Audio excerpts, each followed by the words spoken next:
Hello and a very warm welcome to you all to the Cardiff Arms Park here in the centre of Cardiff as we continue round 2 of the delayed Under-20s Six Nations Championship. This is where you'll see the international stars of the future.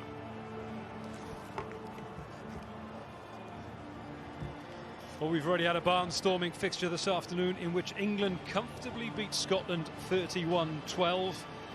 And it's not over yet. 2 more fixtures coming your way in another triple header. Italy versus France first of all, and then rounding things up with the evening kickoff, it is Wales against Ireland.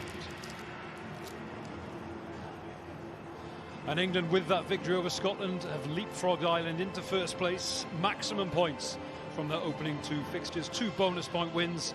Ireland currently in second, with Wales to come tonight. France in 4th, looking to kickstart their campaign after defeat to England last week. Well, we did have a limited crowd of just under 100 in for England versus Scotland, confined to friends and family coming to watch and support their sons, brothers. But it's an empty stadium again now for Cardiff Arms Park, with the exception of us in the commentary box and the medics and the coaches, and of course the teams who are now running out onto the pitch. The French first in their white strip and the Italians in blue. And before the action commences, we will pause briefly to express our solidarity with rugby against racism.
Please join us. National anthem of France.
National anthem of Italy.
Two passionate renditions as always, and Italy have made 6 changes to the side that lost to Wales, with Lorenzo Canoni set to captain the Azzurrini.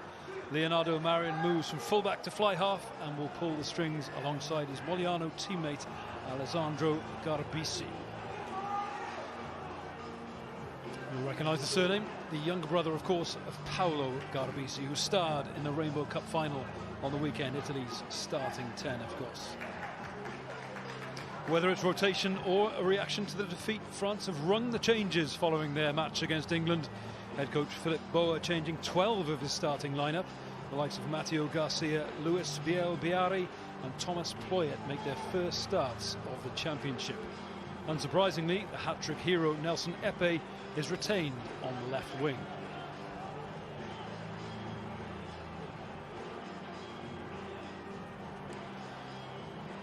And as is the case throughout the championship, 11 subs on the bench, 8 of whom can be used. Mattia Ferrarin, who started at 10 in the defeat to Wales, will have to wait for his opportunity from the bench today. Adam Leal is the man in charge from the English RFU. The second game of round 2 of this delayed under-20s championship. All games, of course, being played here at Cardiff Arms Park. And it's France to kick off, playing from left to right in this opening half. Edgar Retier to start proceedings.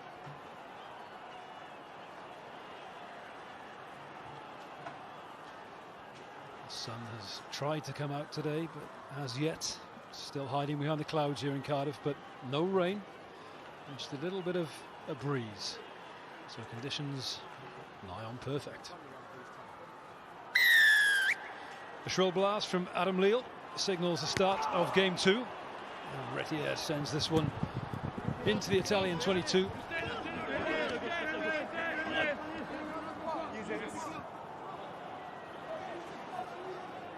Stay behind. And Garbisi just digging the ball out there and sending it back, keeping it in field. As the Italians chase, and an early touch for the right wing. Tackle, release. Barre making his start today.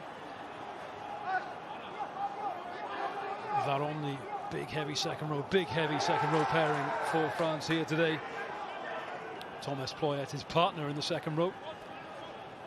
And France work it wide to the left wing, and Nelson Epe with the red head guard, hat-trick hero last weekend of course, out there ready to pounce on the left wing. France just patiently going through the phases. First of all, some short carries from the forwards, and now Retier out to Fakatika, a big heavy tight head prop. Retier shapes the kick and ends up passing to no one into touch. Perfect opportunity to introduce my co-commentator from France hooker, Ben Kaiser. How are you, Ben? I am very well, thank you. Can't wait to see my fellow countrymen step it up. First round was a little bit disappointing. Rugby is a game of 2 halves. Some extraordinary rugby magic, but Nelson Epe, like you mentioned, properly on the front foot. But then England came back, so it's a second chance for these guys with a bit of rotation to show how good they can be. Yep, certainly testing the depth of this French squad with 12 changes to the starting lineup. And Italy winning that first lineup ball cleanly enough, and they've now won the penalty. France failing to roll away in the tackle there, failing to release. And Italy an opportunity now just to bury this ball deep into French territory via Leonardo Marin, starting today in place of Ferrarin, who started the opening defeat against Wales. And we saw a real contest at the breakdown in the first game today between England and Scotland. Ollie Leatherbarrow, the Scotland 7, a real menace, a real thorn in the side of England all afternoon. Interesting to see how this battle within a battle unfolds. So Di Bartolomeo throwing into the lineup, and there's Canoni, big, heavy number 8, carrying into the heart of the French defence. Garbisi into that first pod of forwards. Italy starting brightly here at Cardiff Arms Park. Another strong carry from Ross Vincent. And the French being told to leave that ball alone. And it's there on a plate once again for Garbisi. Looking lively already at scrum half. And the Italians showing an early intent here, looking to run the ball. They're into the French 22. French defence so far holding firm face of this Italian attack. Good patient recycling from the Azzurrini. And they've got an advantage. Luca Rizzoli, latest to offer himself. You have the advantage, on. Some good crisp handling from the Italians, and nothing to come from that one. So they'll come back for the advantage, and you would think, Ben, the first shot at the posts. Absolutely, I think it's a matter of seizing the opportunities when they're there to put some first points on the board. A little bit of a disappointing lack of energy on the French side. You can see the Italians are screaming after every play, or getting excited after every hit, or putting a lot of pressure, and just that little bit of extra excitement from Kylian Tixeron, the French captain, and his mates, and Beauchaton, the back row there, who's giving his shots. Maybe the overexcitement of wanting to prove everything, wanting to show that they're hungry to get out there and chop some Italian bodies in half. But you got to respect the line, you got to look at the ruck, and most definitely at the beginning of a game, when the referee is also being so much, or asking so much precision and detail, you've got to respect and show proper clinical discipline. That's unfortunately what they did not manage to do on the French side, and gives Italy a well-deserved opportunity of shot at goal. No, it's a penalty. Not a conversion, it's a penalty. You stay back. So an attempted charge down by the French, but they were reminded by Adam Leal that it's a penalty. We're very, very creative. And there it is, the first points of the afternoon from Alessandro Garbisi, the younger brother of Paolo, proving himself to be a very deft place kicker like his brother, the Italian 10, who was a star in the under-20 side just a year ago. So it shows what a pathway this can be for young players with talent. And that's a bright start for the Italians, and as Benjamin said, they are looking the more energetic of the two sides in the first 5 minutes.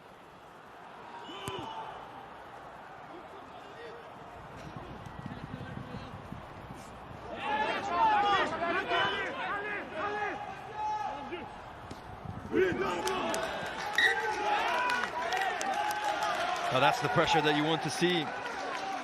Obviously, you want to put a lot of pressure on the ball carrier, make sure that you win those meters when the ball is up in the air after that first pass, and hopefully not allow an easy platform for the Italians to get out of their own half. That's what happens to the big number 8, who's got an eye, quarter of his eye on the defender racing at him. He's only human. You never want to get a shoulder in your ribs, after a couple of minutes. Fantastic scrums inside the 22.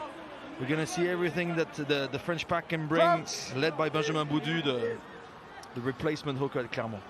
Bind! So first scrum of the game, this is the aspect of the game that Ben gets most excited about. And that one's gone down. So I don't get excited about the scrums collapsing, don't get me wrong. But I just think this extraordinary battle of 8 men going at it in an organized way, an organized expression of their collective technical power, is just an absolute beauty. And to be honest, I think we should all be cheering for scrums, because that's the only way you get the big fellas tired, and otherwise there's even less spaces to run around. Yeah, for those of you tuning in last week, you'll have heard Ben talking in poetic terms about the beauty of a rolling maul. He's equally enthusiastic about the scrummage, and that's a reasonably solid one initially from France, but Italy get a bit of a shove on there, and that one goes to ground too. But Sigala with a little kick over the top, shot to nothing perhaps. That is safely dealt with by Italy.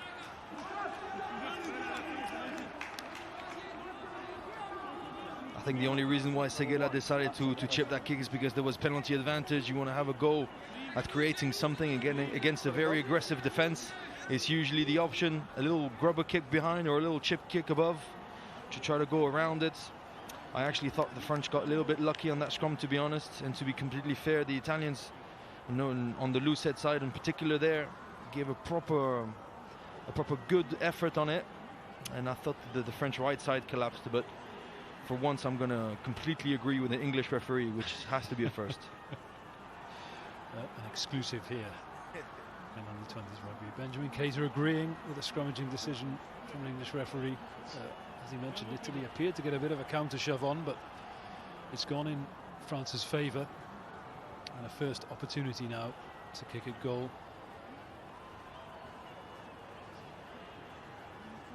You talk about the excitement of seeing some new talent coming through. How cool was it to discover on the international stage that Nelson Epe, that we just saw on the screen there, absolutely lightning fast Toulouse winger, who's only got Chelsea and Colby to look at training all week to get inspired. But it's those guys that we want to see, some talent coming through, the youth, the pace and the excitement. Yeah, having Chesn Colby as your training partner is bound to inspire you to greater heights. And he was the hat-trick hero last weekend until England mounted that impressive comeback. And here is Edgar Retier. His first attempt and his first successful attempt of the game. And he ties the scores at 3-all with 8.5 minutes on the clock. Edgar Rotier's brother Arthur is going to play the top 14 final tonight with La Rochelle, his club. So it's a big day for the family. His father being a former forwards coach for the French team when I was there, and now the technical director of the French Federation of Rugby. That's the kind of knowledge you're here for, Ben. And probably a reason why Edgar's family aren't here watching him. They'll be watching his older brother in the top 14 final later on this evening. As will I, no doubt. As will a lot of you. First man won the ball on his feet. So a turnover then. Tackle, release. Jean-Baptiste Lachaise running into the heart of that Italian No defence. tackle still made, no effect. Which is looking pretty robust at the moment.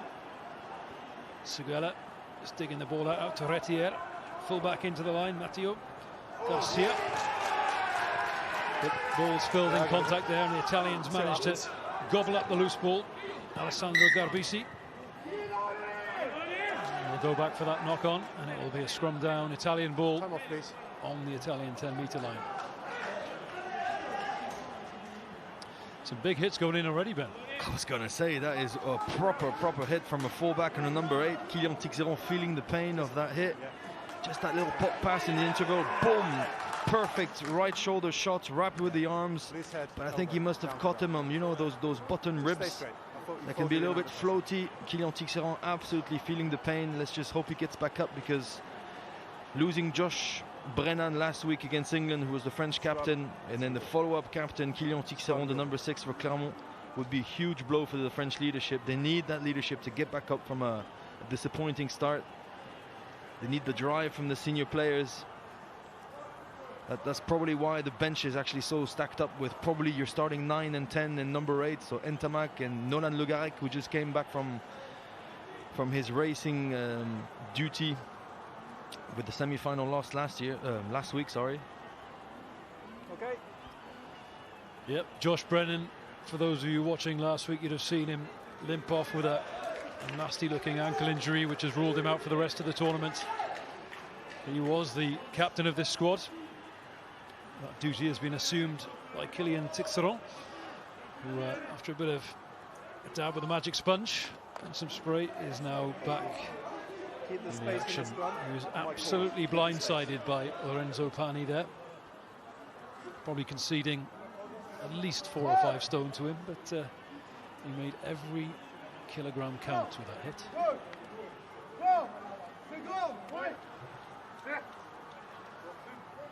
Crouch! Bind! So, second scrum of the game. Italians with a put in. Garbisi with a feed. Looks reasonably stable, but it's collapsed again. And this time, it's the Italians who get the decision. That's a great effort on the Italian side. A lot of patience, putting a lot of pressure on the French tight head, Fakatika, who won the Pro D2, the second division final with Perpignan. He came off the bench. But let me tell you, when you're in the middle of that scrum, it lasts for more than a couple of seconds, and then you see your number 6 and your number 7 sometimes just popping up to have a look at what's going to happen. That's when what we call the second shove happens. And you can see there Fakatika's right shoulder just leaning in, just crossing in. He's trying to go to the ground to protect himself. So that's a fantastic collective effort from the Italian pack. Stay 10, please. Yeah, he's a big man. He's 19 stone plus, but technique will often overpower pure brawn, as we saw on that occasion. And that's a big meaty carry from the Italian hooker, Mohamed Hassa. And again, Italy find themselves in a promising position here. Filippo Drago just cuts back inside against the grain. And a bit of a juggle there from Ross Vincent before going to ground. And now They work the ball towards the left-hand side of the pitch. Come back the other way now. Plenty of loose forwards offering themselves as ball carriers for Garbisi. Playing quite a bit off their scrum half 9 today, but that's an unnecessary mistake. We saw a bit of ring rustiness in the first game, and in the air still. It's bound to creep in. These players haven't played a lot of rugby, a lot of them, other than those that Ben's mentioned, getting a bit of Pro 2 or top 14 action for the French. And there's Canone, captain today. Another spilt pass, and the French a little reprieve. Seguela puts boot to ball only as far as Lorenzo Pani, who was gobbled up by a couple of French defenders. Hold in front, stop here. And that is brilliantly followed up by Flavio Vaccari, an excellently weighted kick from Leonardo Marin, and the French having no time to breathe. Ushered into touch. They are being suffocated. I mean, forwards in the back of Italy are just putting so much pressure, so much intent, that they get rewarded for it. You know, you do a cross kick, but you still have, that's only half the work. You've got to chase it, and Garcia gets that ball, but he's got the defense right on him with a lot of pressure. Look at the attitude of Nelson Epe against the attitude of his Time off, please. opposition winger. There's a lot more determination, a lot more aggressivity on the Italian side, and that's why they're rewarded at the moment. Yeah, plenty of spirit being shown by Italy. They'd have been disappointed at their opening defeat to Wales. They, of course, beat Wales in the 2019 championship. Thank you for stopping.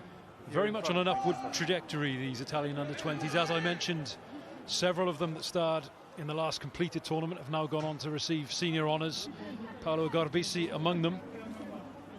And Maxime Baudon has come onto the pitch to replace the French captain, Kylian Tixeron. We did see him struggling with injury. He manfully tried to play on, but he's had to concede now and leave the pitch.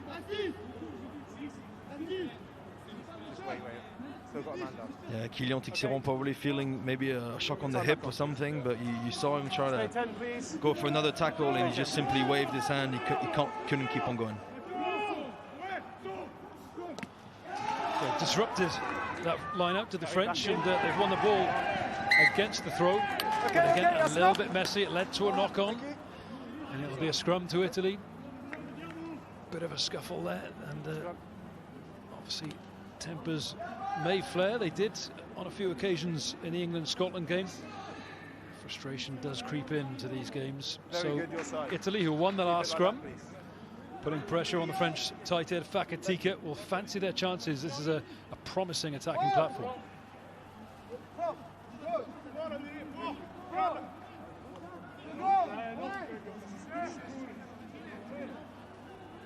Crouch. Bind. Set. So Garbisi feeds. Starts to wheel a little to the left. Loud blast on the ref's whistle. And it's advantage France this time, Ben. That is a great reaction. First the line-out defense, then unfortunately Jean-Baptiste Lasses just couldn't pick up that ball and conceded a knock-on. And you could see there the number 7 probably whispered in the loose heads, you know, well, the starting loose heads. Bordenave, he probably told him, mate, please do this one for me. I did a mistake. We gotta get that ball back all collectively all together. That's the beautiful power of scrum, and that's why the front rowers are only the most important position in rugby by a mile. Because then when you really try to go at it, look, he's probably pushing like if life depends on it, and you see that loose head pressure just coming through, and the tight head for Italy completely bucketing down. Benjamin Baudu and Bordenave did a beautiful job, and his mate Lachaise says, thank you, buddy. Seldom have I heard someone so excited about scrummaging. It is infectious. And here come France now, buoyed by that mini victory in the scrum, but as has been the case all afternoon, Italian defence knocking them back behind the gain line. Now they chip the ball left, and Rigue finds a little gap in the midfield there, but once more Italians blitzing out of the line. Really good line speed, as we witnessed actually from Benetton Treviso in the final of the Rainbow Cup. So many of their players play for the national side, and a lot of alignment now between the under-20s, the clubs, and the national side in the way they play. Hold in front. Hold. Stop. Stop. Ben mentioned the word suffocating. They are suffocating the French at the moment, and they haven't got the ball.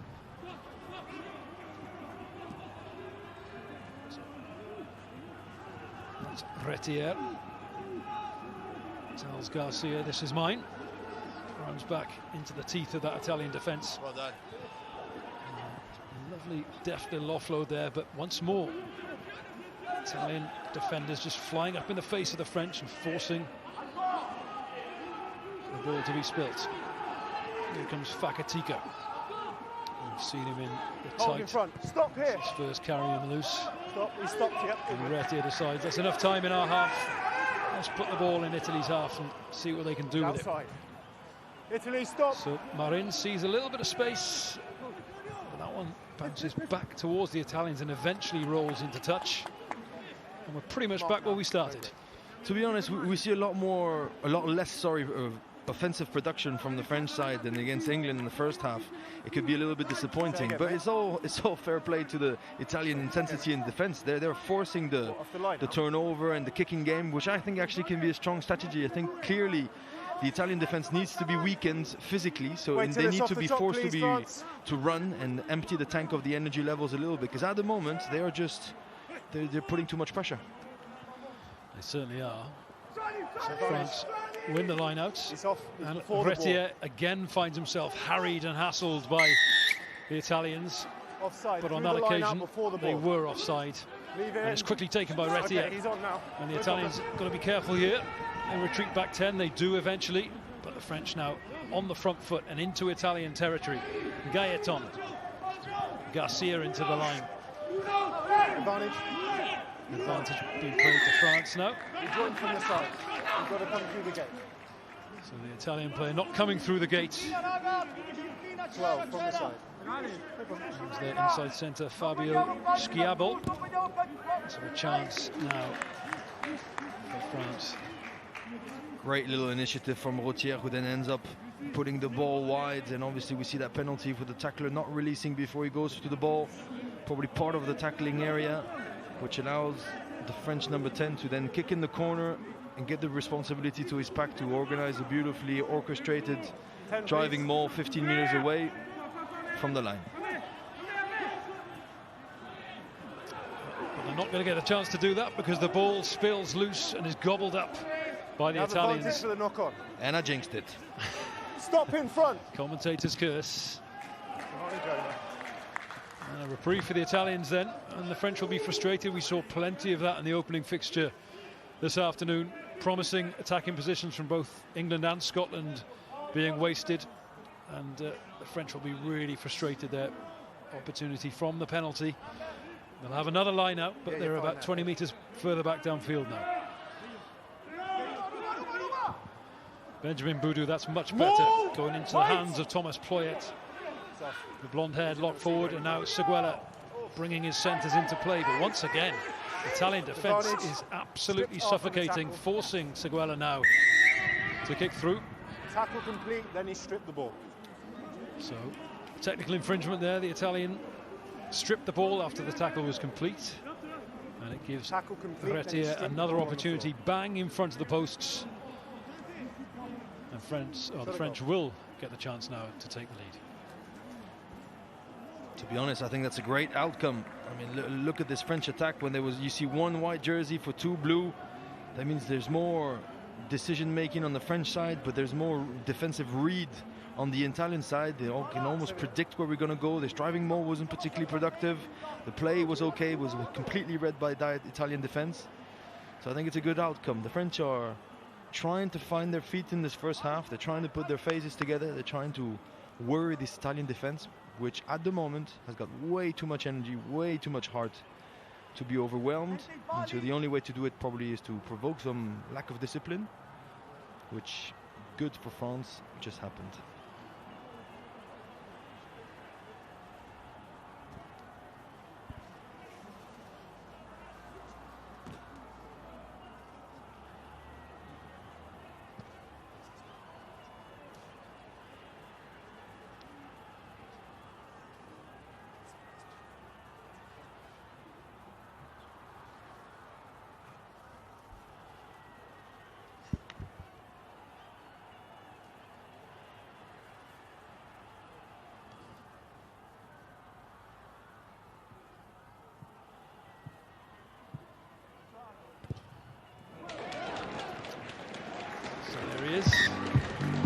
Hugues Retier, brother of Arthur Retier,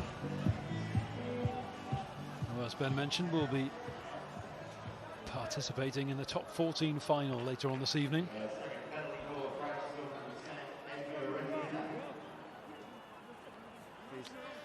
So 6-3 to France with a quarter of this game gone, and as Ben has mentioned, the ongoing theme really is just the aggression of this Italian defence. They're almost happy playing without the ball.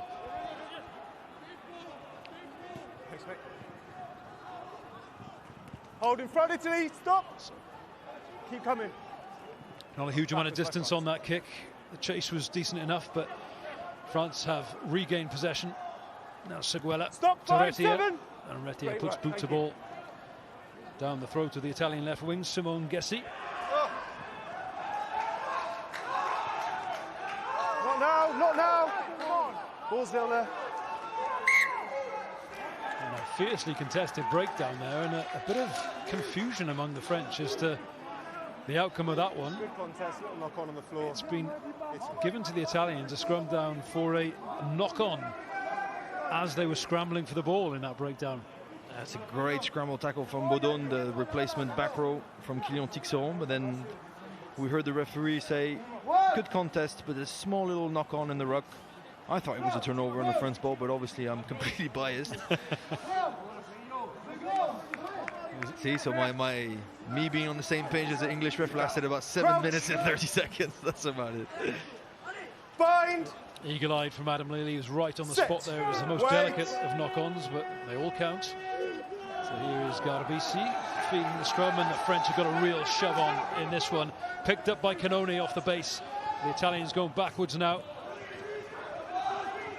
But they've showed a good deal of composure there. Oh, another massive hit going in there on Marocchini, the Italian blindside, knocked into the middle of next week. 7, hold, yes. Garbisi puts the high hanging kick up again. Not much distance on that one, but it has been won back the Italians this time. Luca Rizzoli, the loose head prop. Just a knock on.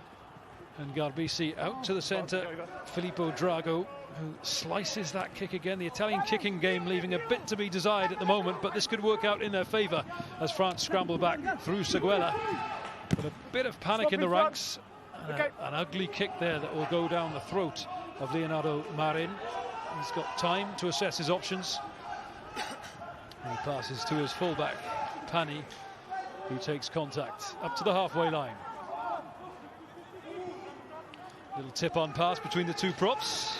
Advantage. Hassa to Rizzoli, and an advantage to the Italians. You're okay.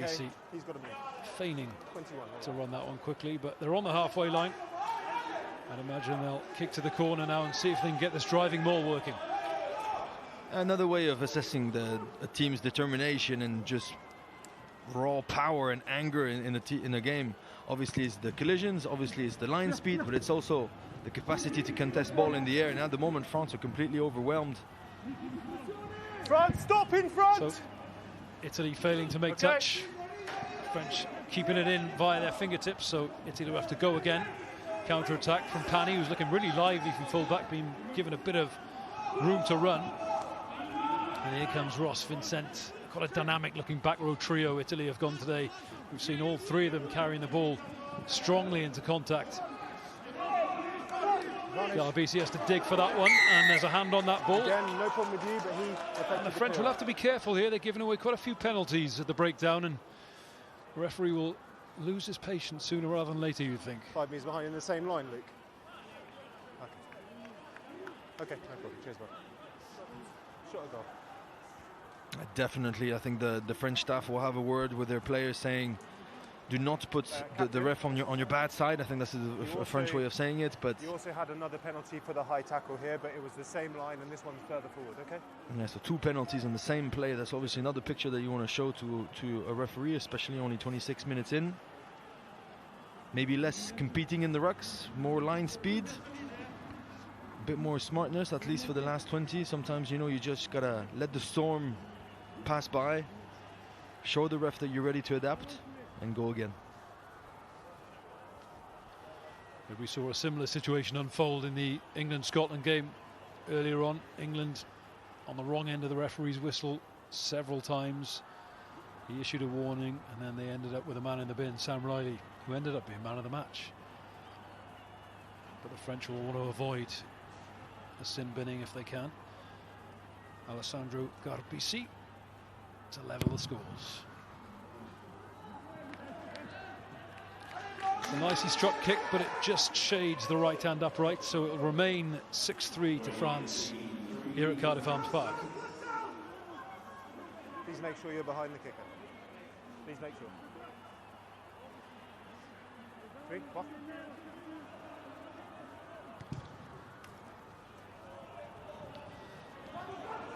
So by this time last week, the French were 3 tries to the good against England. A much more cagey encounter, this one. No clear-cut try-scoring opportunities yet. Two pretty fitted teams, and as I say that, the Italian left winger Simone Gessi breaks 1 tackle, breaks 2 tackles. No one's going to touch him over the line. What a solo try from Gessi in seemingly no space whatsoever. He's conjured a bit of magic. I was just going to say, last week we saw 3 tries from Nelson Epe, who's on the other side, who we barely know if he's on the pitch, and now it's the Italian winger who's completely stealing the show. One beautiful pass of play. Look at that, just on his own. Riguez completely stops the right hook. I think he just flirts with that touch line, but does not seem to touch it at all. Fair play. Seguela can't catch him. Garcia tries, but can't either. And that is an incredible effort. I think it's Rotier who missed the last tackle. That is one sensational try and sensational finish for a solo effort. Spotting not so much of an overlap, but just raw talent saying, I'll back myself, I'll back my fend, I'll back my speed, and I end up over the line. Well done. It really was the narrowest slither of space for him to work in, and as you say, every aspect of a winger's game on display there. The pace, the power, the elusiveness, the step, and the fend. What a try from Simone Gessi.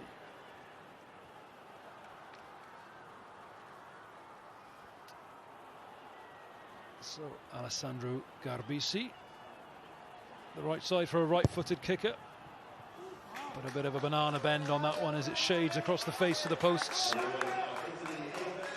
But what a try from the Italians, and they have come to this game, Ben, with a spirit and a ebullience and a sense of intent that was lacking in their opening game against Wales last weekend. Yeah, 100%. I mean, Romain Riguet, the French centre, put his hand up at the end in the end zone saying, sorry, that one's on me, because he's the one that missed the first tackle, but there's still four other attempts of tackling the Italian winger afterwards, so he wasn't on his own.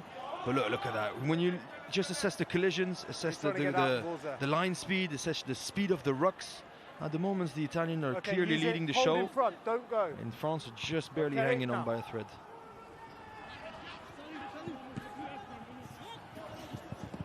So Matteo Garcia trying to do what Gessi has just done down the left-hand side of the pitch, and there's an overlap here. Will they need it? Nelson Epe, the hat-trick hero we talked about just moments ago from last week, replies in an instant.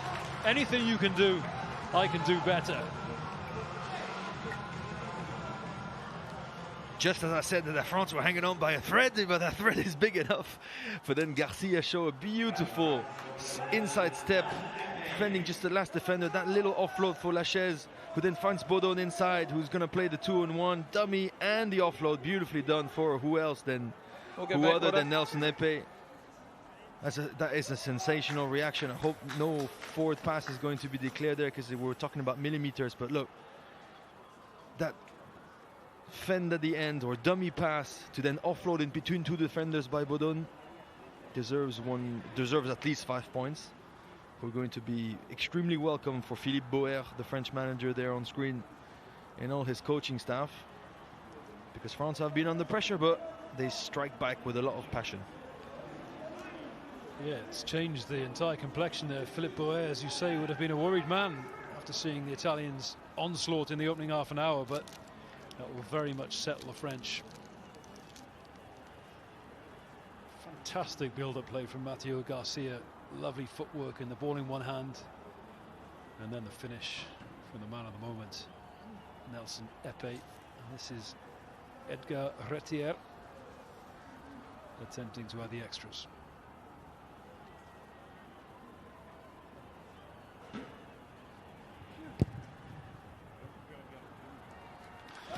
Sweetly struck, and he does just that. 8-11 becomes 8-13.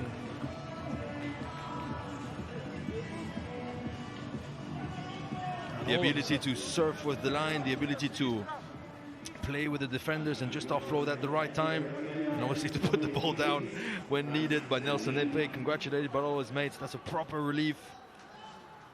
France are back in this game. And after what was a cagey opening half an hour, Ben, this has suddenly sprung to life. Okay. So let's see what Italy can do in response.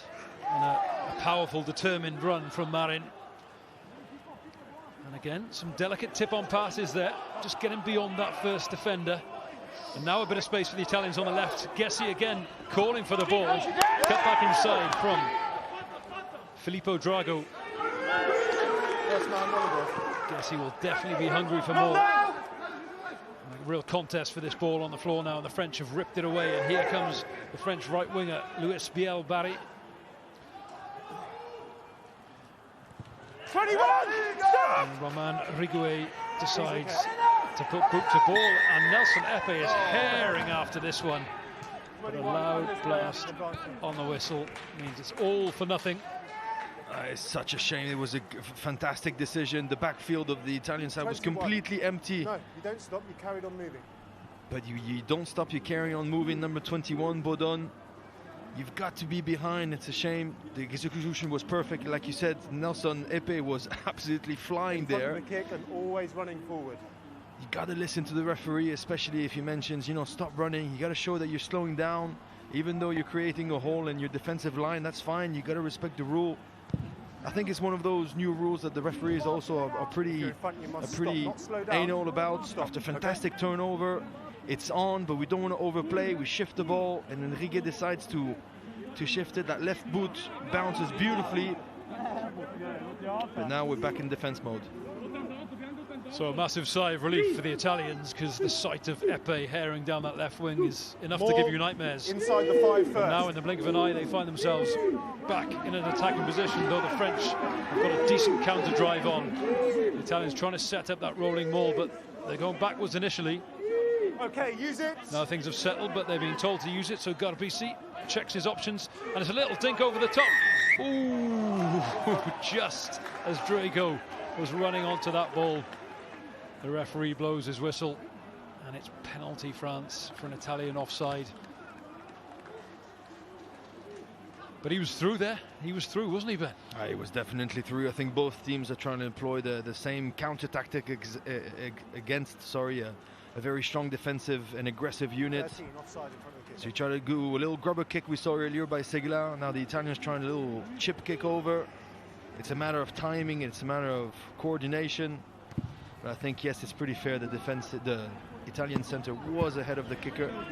Carried back in. So another missed touch finder from the French this time. Carried back into the 22, so they're going to have to run this out, the Italians. And Marin, really elusive runner for a fly half. He packs a punch.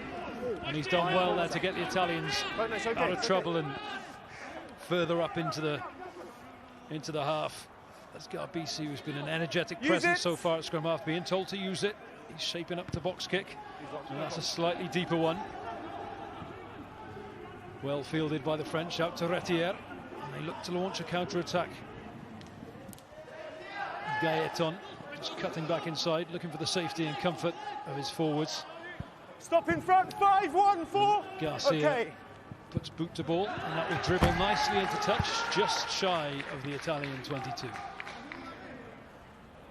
I think so far that could be the only difference between the two sides. It's just France's capacity sometimes to decide not to play and to have the smartness to have a look at the backfield, force the Italian defense to run out of steam by overrunning and keeping them in their own half, forcing the handling errors over there.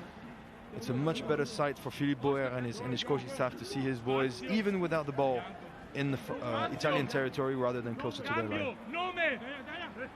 So 13 missed tackles from France so far. As that ball is not straight. And it shows you how elusive these Italian runners have been. We mentioned the dynamism of their back row trio, but we've also seen Marin, the fly half, as keen to run as he is to kick. And it's not often he's run down a blind alley today. He's been beating defenders. The French will want to tighten up that defence. Certainly be a talking point at half-time.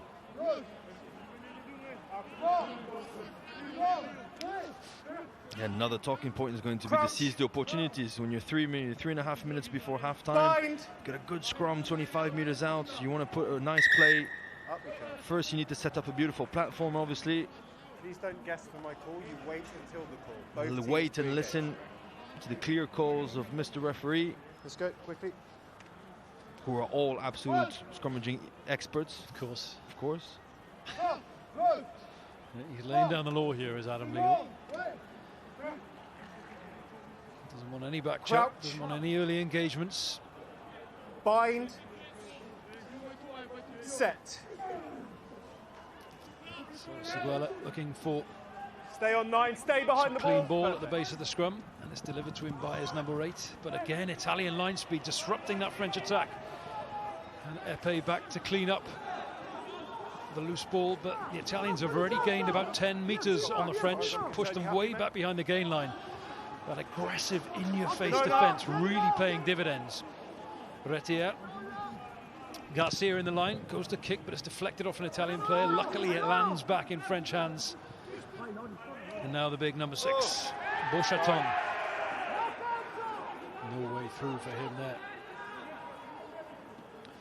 So, pot of forwards for the French as they just look to batter through round the fringes. But now this is Romain Riguet.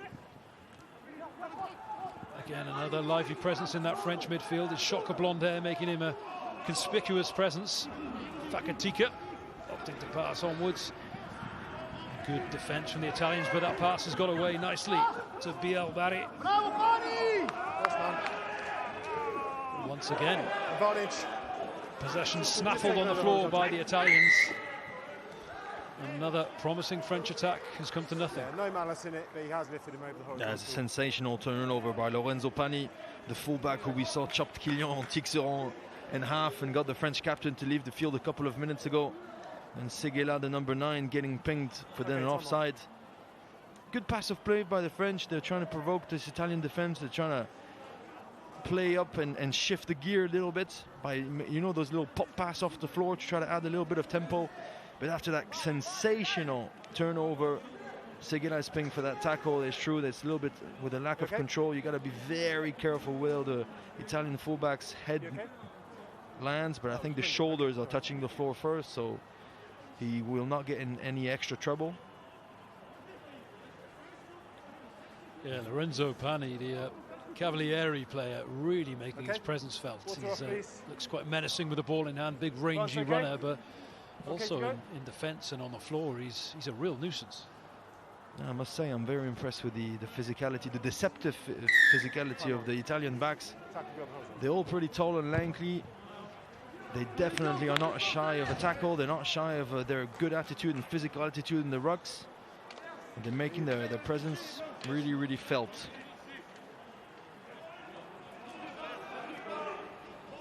So about a minute to go until half-time then. And this is fair flown by this opening half of what is becoming a really engaging game of rugby between these two rivals.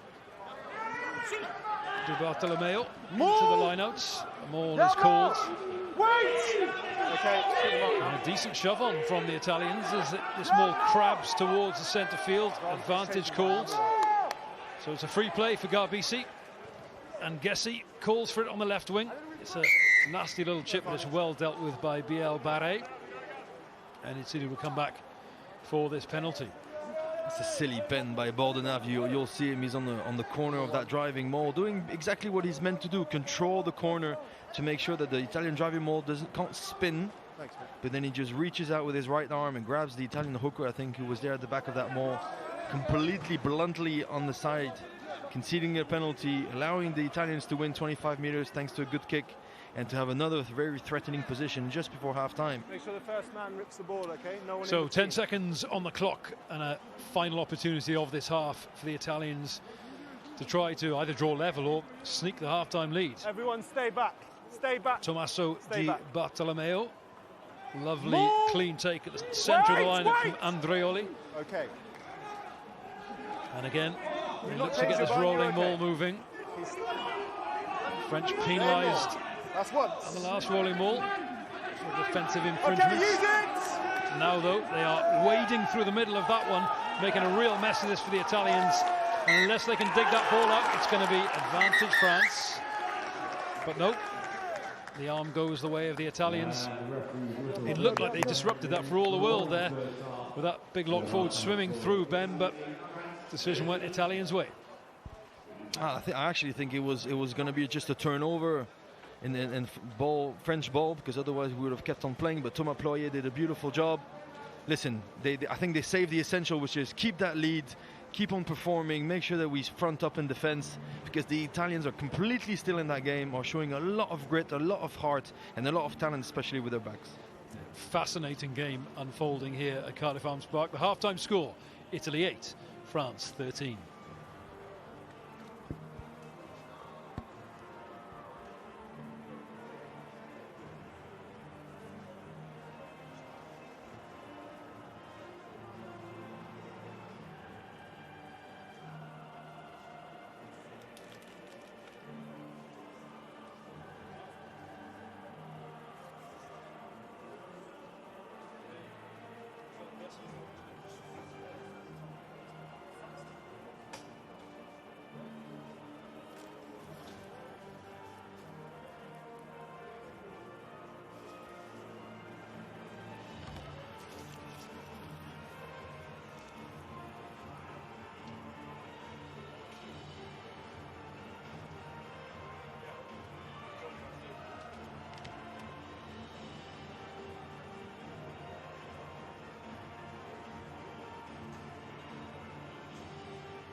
So by this time last week, the French were 3 tries to the good against England.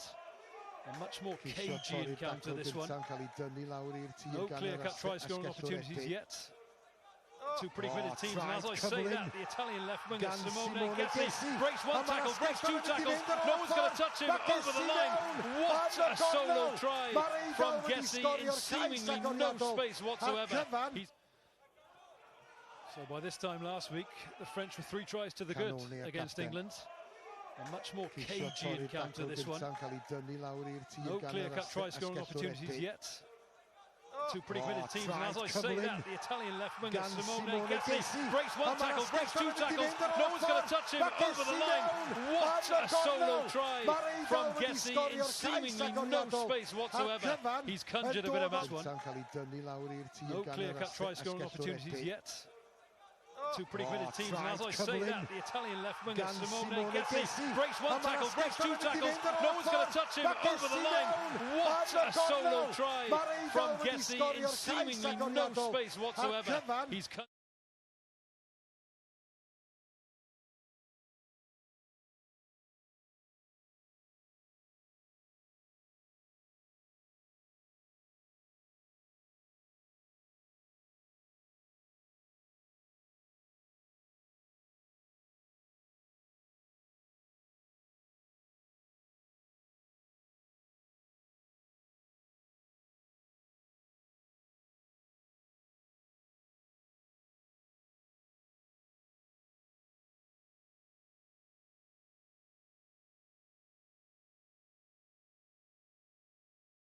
counter this one. No clear-cut try-scoring opportunities yet. Two pretty committed teams, and as I say that, the Italian left winger Simone Gessi breaks one tackle, breaks 2 tackles, no one's going to touch him over the line. What a solo try from Gessi in seemingly no space whatsoever. He's conjured a bit of magic. I was just going to say, last week with the rucks, at the moment the Italians are clearly leading the show, and France are just barely hanging on by a thread. Ond mae gan y cefnwr So Matteo Garcia. Garcia trying to Doedd do o what hyd Gessie has i'r just done eilydd. down the left-hand side of the pitch. Maxi There's an Boudon, overlap here. Will they need it? Nelson Epe, Wel, o'n i'n gofyn the hat-trick hero we talked y about just Ffrancwyr. moments ago Maen nhw from wedi last ymateb week. yn syth Replies ar gŵr in an yma, instant. Nelson Epe. Mae rhaid nhw gael And y France bêl just yn ei barely dwylo. hanging on by a thread. Gardisi yn codi mymryn ar y pwysau. Ond mae gan y cefnwr So Matteo Garcia. Garcia trying to Doedd o do what hyd Gessie has i'r just done eilydd. down the left-hand side of the pitch. Maxi There's an Boudon, overlap here. Will they need it? Nelson Epe, Wel, o'n i'n gofyn the hat-trick hero we talked about just moments ago from last week. Replies in an instant. Nelson Epe. Anything you can The show. Mae rhaid nhw gael y And France bêl just yn ei barely dwylo. hanging on by a thread. Gardisi yn codi mymryn ar y pwysau. Ond mae gan y cefnwr So Matteo Garcia. Garcia trying to Doedd o do what hyd Gessie has i'r just done eilydd. down the left-hand side of the pitch. Maxi There's an Boudon, overlap here. Will they need it? Nelson Epe, Wel, o'n i'n gofyn the hat-trick hero we talked about just moments ago from last week. Replies in an instant. Nelson Epe. Anything you can do.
Welcome back to Cardiff Arms Park. Another intriguingly poised game here in the Under-20s Six Nations. France versus Italy, or Italy versus France. Italy designated the home team for this one, even though all the games are at Cardiff Arms Park. And as things stand, it is the French who are leading 13 points to 8. But the Italians are very much in this one, suffocating the French with their blanket defence and scoring a spectacular try of their own. So 5 points separating the two sides as Italy return to the field. But very much anyone's game in this second 40 minutes. Benjamin Kaiser is alongside me on co-commentary, and this has been an exciting one so far, Benjamin. Exciting because the Italians are putting so much passion and so much heart into everything that they do, that they properly went at the French throat for the first 40 minutes, forcing them to maybe overuse a little bit of kicking game, overuse a little bit of patience, not being able for Garcia and all his mates to deploy the attacking game they wanted to. But I think France showed a lot of resilience, showed quite a lot of cleverness into using the tempo in to their advantage. Unfortunately lost their captain Kylian Tixeron on injury, but fought back hard into this game. Scored a wonderful try just before halftime. Managed not to concede one just before halftime. And now are in control of this game, showing a lot of power, showing a lot of composure. And I think the impact of the bench is going to be absolutely huge. When you have potentially 6 or 7 starters on the bench, they're there for a reason. There's a plan with Philippe Bouer and his coaching staff.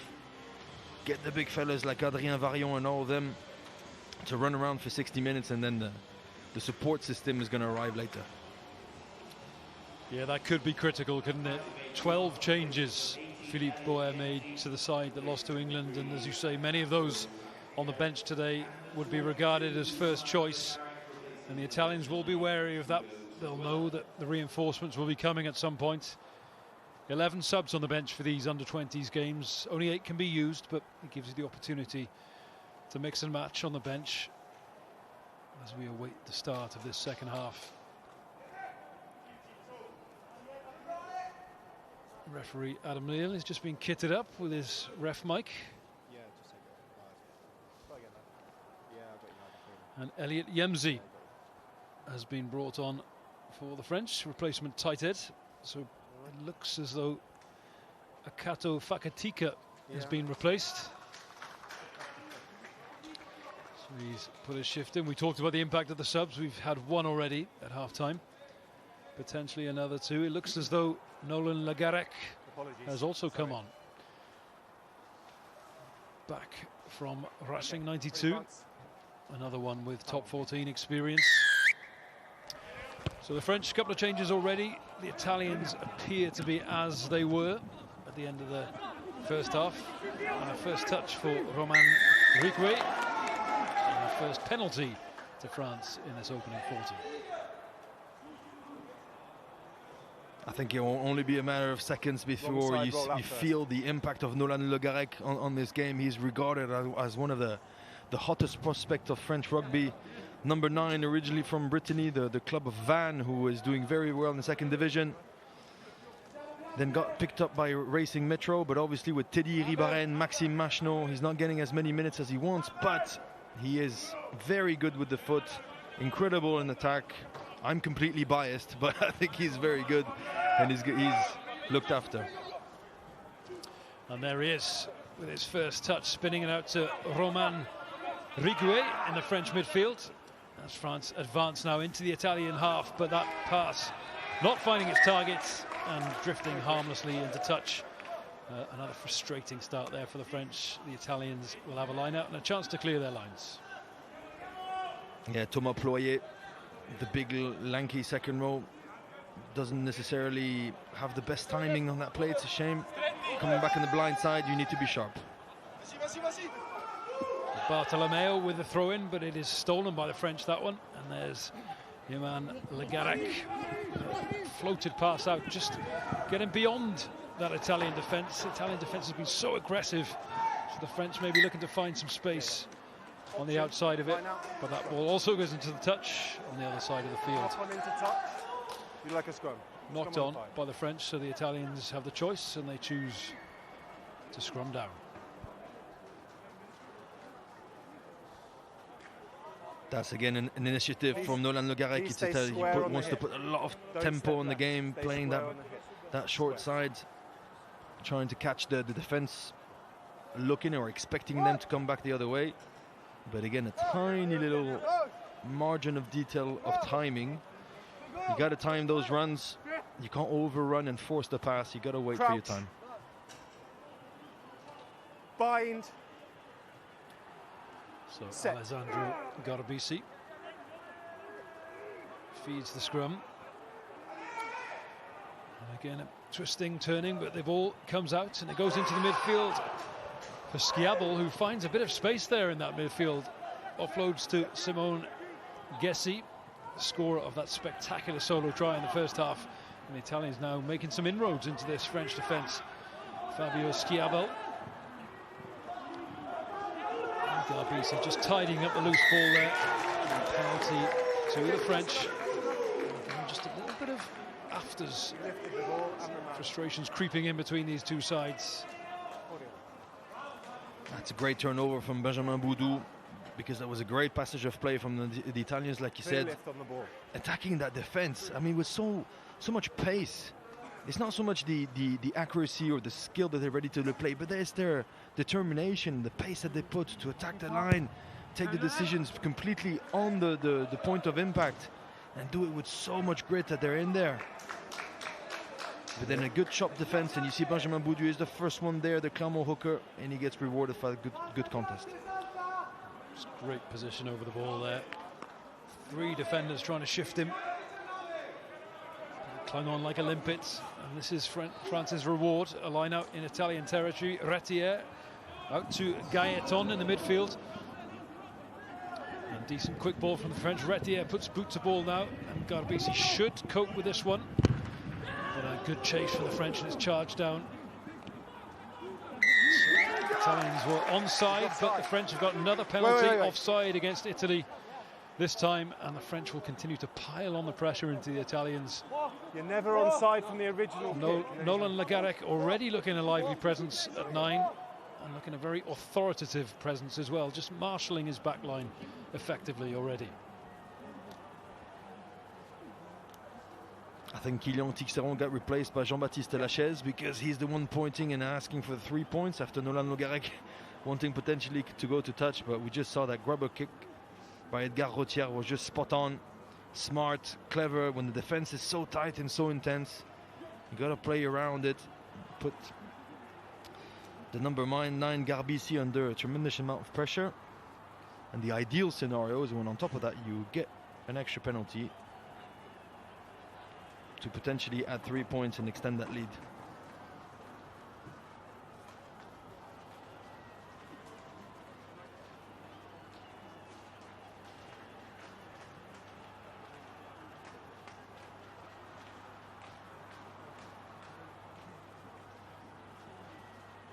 So Edgar Retier, already successful with his first penalty and his conversion of Nelson Epe's try. Just aiming to extend the French lead.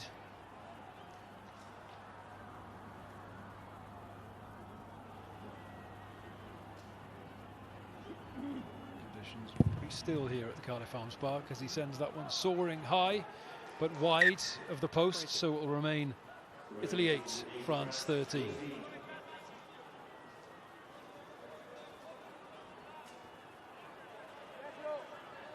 Make sure, please.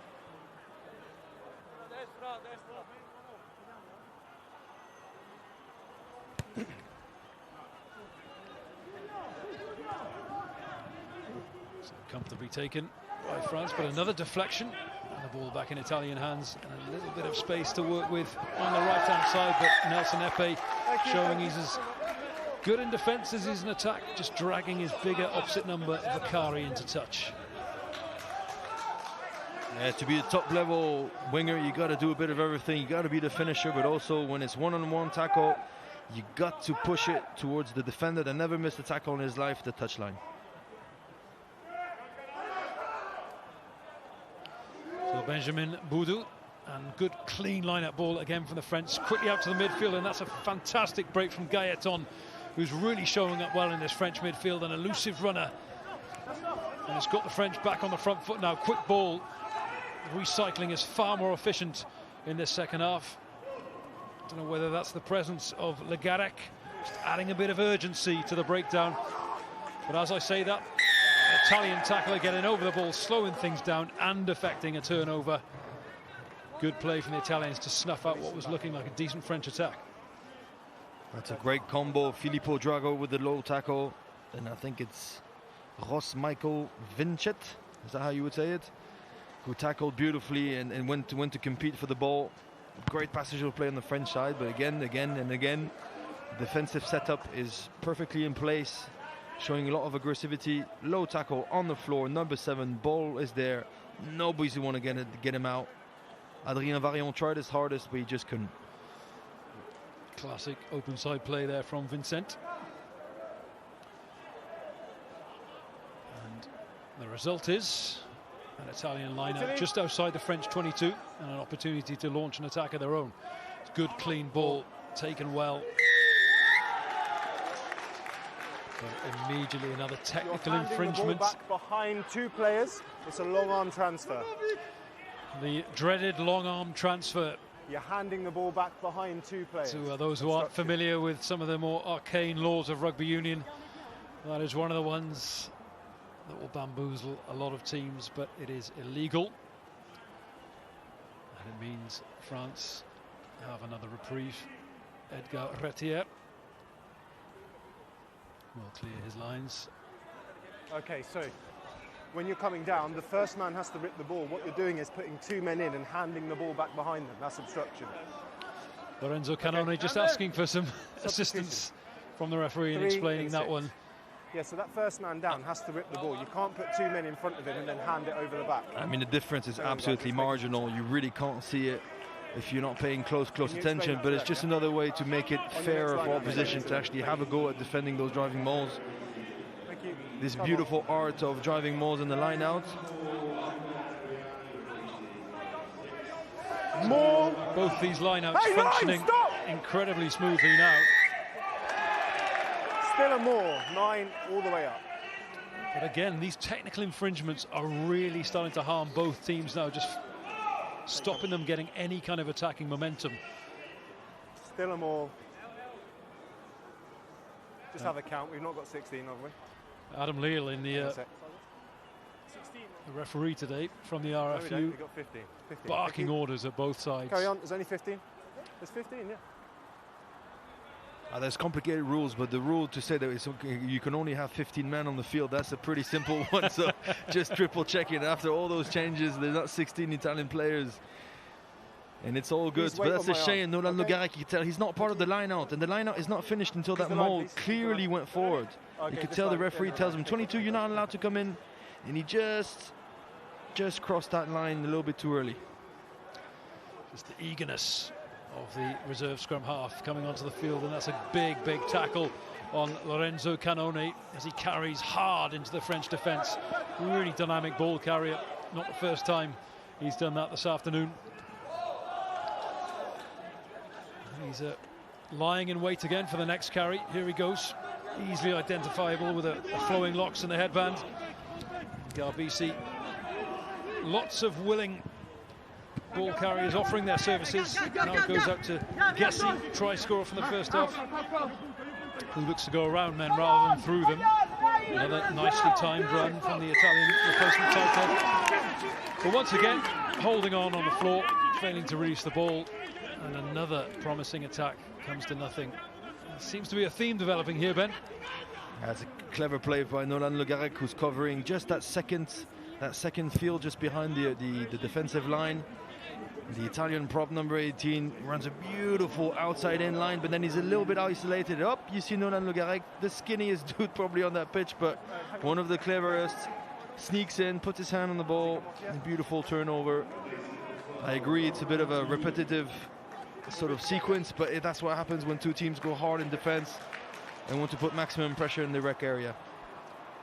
So Alfred Parisien has come into the French midfield, replacing inside centre Romain Riguet. Ben mentioned that we may see some of these subs earlier rather than later from the French side, and they're starting to trickle into their lineup now.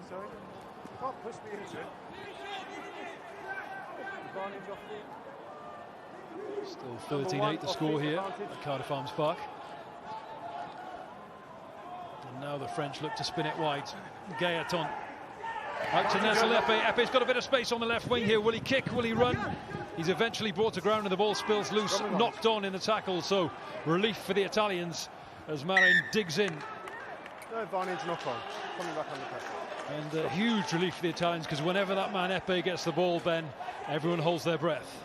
Yeah, we didn't know if he was going to maybe try just a final chip kick at the end to go above the fullback, but a great passage of play. And then when this guy, this electric winger, is there, obviously it's red alert on every element of the Italian defense. But on the floor, maybe the synthetic pitch playing its role there.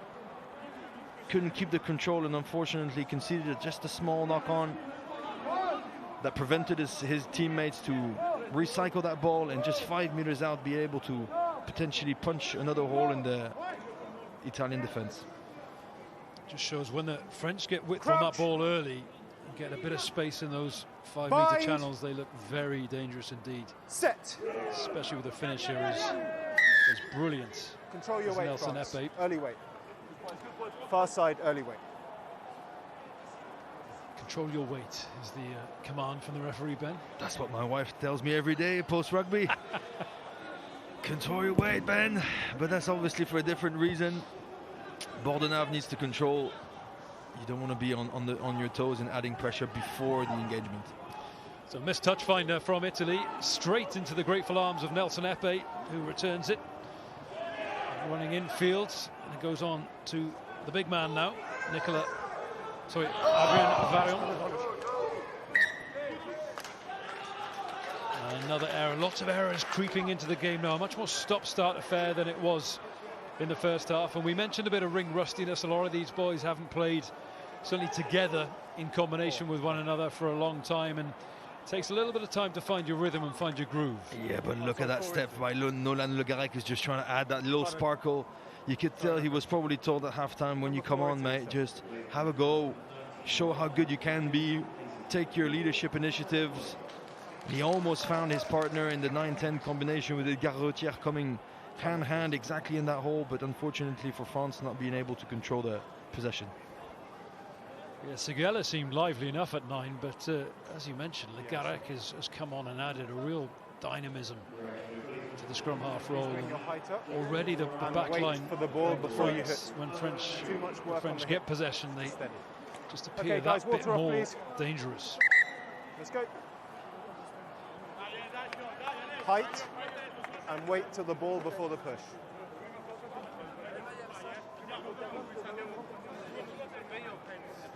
Mark, please.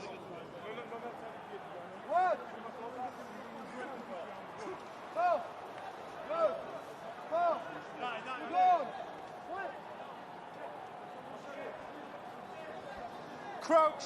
So Bordenave was told to hold his weight. That means there when he's going to bind now, he can't creep forward. Set and He needs to wait for the calls, and unfortunately he didn't learn his lesson enough. And you can just see from the celebrations among the Italians, Alessandro Garbisi making sure he taps every one of his forwards on the head for a job well done. Yeah, it's a tough trade. You can't blame the loose heads or the props in general for trying to be unbalanced, but towards the opposition. You don't want to end up on your heels. You want to be on your tiptoes to be able to put maximum weight before engagement. Because scrummaging is the art of first come, first serve. The first one to have the perfect position will always be the strongest. So 2 scrum penalties apiece for France and Italy here today. Adam Neal definitely earning his crust, monitoring what the 2 front rows are doing to one another. Another untidy lineup for Italy, that one then. So France will have an opportunity, and they're looking to spin it wide in their own 22. There's the replacement centre there, Parisien. out the try. That's a lovely line there. Lovely line from the replacement tight head from France. And he's made it all the way into the Italian half. But it's been turned over on the floor by Italy. And they launch a counter-attack of their own. Giacomo Ferrari not long on the field. Such a shame. That was a sensational line by the replacement prop. Look at that. Showing a lot of pace, fending Garbisi towards the end, but then it's the same Vincent who's there, that number 7, who seems to be absolutely everywhere. Yeah, we've got The open side or the blind side flanker role to be at the pain of the ruck. But look, just going through defenders, they're concentrating on the ball, not looking at the opposition. Beautiful angle outside in. You go and surprise them. Sensational run by Yemzi. Definitely one for him to stick on the show reel. Keen kayaker, according to my notes, Ben. Can't imagine you struggle to stay afloat. Fair play to the boat. Yeah, we won't start until we play. He's definitely wearing the triple XL jersey, isn't he? Thought this guy, Benjamin Boudou, is having a seriously good game also. Getting a start after being on the bench last week, or not even being involved last week, and Benjamin Sa,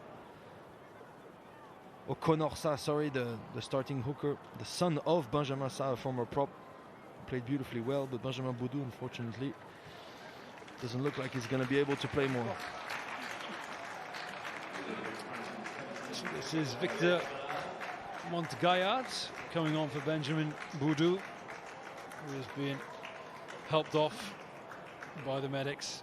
Let's hope that isn't too serious an injury. As you say, Ben, he's in a very physical, abrasive presence in that French front row until now.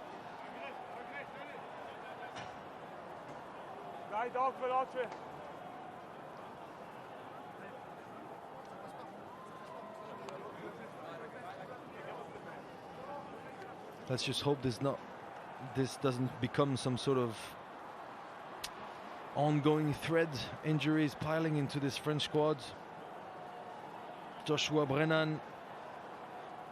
Let's remind ourselves of those tries then. This is the opening try from Simone Gessi, a phenomenal piece of wing play. And then the French riposte was almost immediate.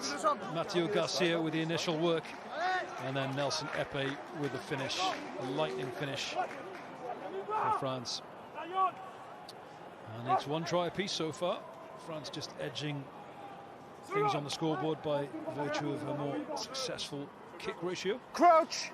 And we're back to it now. Bind! Scrum on the halfway line. Sit! And wait!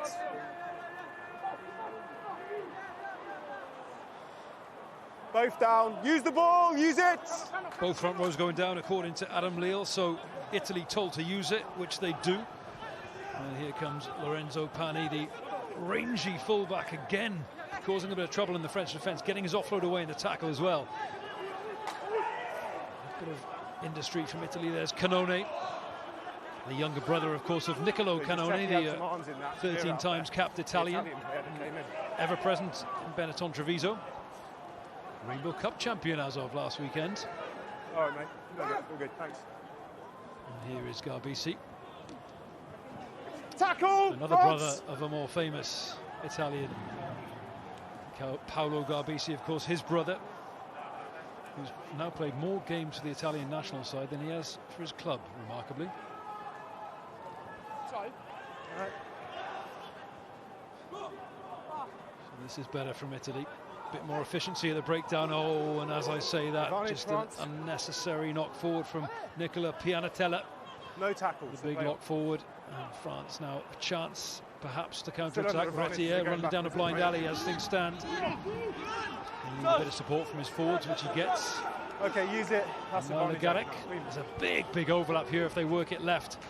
And you can see there that the Italian fly half, Marin, is in no man's land. Danger snuffed out. French knock it on, and it's an Italian scrum. But for a brief moment there was panic in the Italian ranks, Ben. Yeah, it's knock-on after knock-on. Quite a frustrating sort of offensive sequence on both sides. But France first, conceding some missed tackles, on a repetitive sort of scheme, which is not great, which is not good to see. But then, happily for France, then possession got lost by this man who's on the floor now. I think the Italian second row, but they simply couldn't do anything with it. First, the Garotier clearly chose the wrong way to go. It was better on the open side than the blind side, and then a huge overlap that just got eaten up by Garbisi's will to compensate that overlap by just work rate and and ability to move and to not let go of his defensive effort. More positive from both of you. Stay up in the scrum. What Italy have been doing very, very well for these last 59 minutes, compensating any lack of strategy by just so much heart.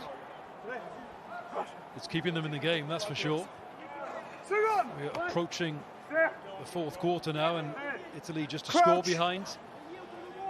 France definitely get the better of possession in this second half, but as Ben is saying, just littered with mistakes from both sides, and lost the rhythm that we were finding in the second half, or the first half. But a bit of space for Italy now, and that's a lovely little break inside from their centre, Filippo Drago. And they just need a quick ball now, which they've got, but that is a big, big tackle on Leonardo Marin. Doesn't quite snuff out the momentum. Italy still have it. Tackle France! Rizzoli. Here comes Giacomo Ferrari. You first won it. They won it. Another turnover for the French, and now they can counter themselves. Could it have come to Nelson Epe there with a missed pass? It's in the hands of Gaeton. It's an Italian penalty, and this is just seesawing back and forth, back and forth. We thought the game had exploded into life when we saw those two tries in quick succession in the first half, but this is becoming a bit of a battle of wills now. Yeah, but you mentioned it. Nelson Epe should have received that ball a couple of seconds ago, and then Vakari would have not been able to put his hands on that rug. There just seems to be a tiny bit of hesitation, also because the decision-making process is just shortened, because those French attackers are threatened by the aggressivity and the intensity of the Italian defense.